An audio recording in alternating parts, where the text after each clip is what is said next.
Allahov poslanik sallallahu alejhi ve sellem rekao je: ko ujutro ustane i izgovori ove riječi, ja sam mu garant, odnosno ja ću ga uzeti za ruku i uvesti u džennet.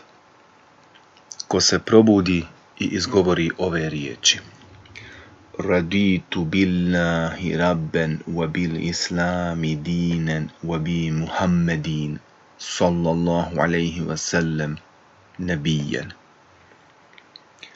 Zadovoljan sam da mi je Allah gospodar, Islam vjera i Muhammed sallallahu alejhi ve sellem poslanik. Hadis bilježi Tirmizi, a hadis je sahih.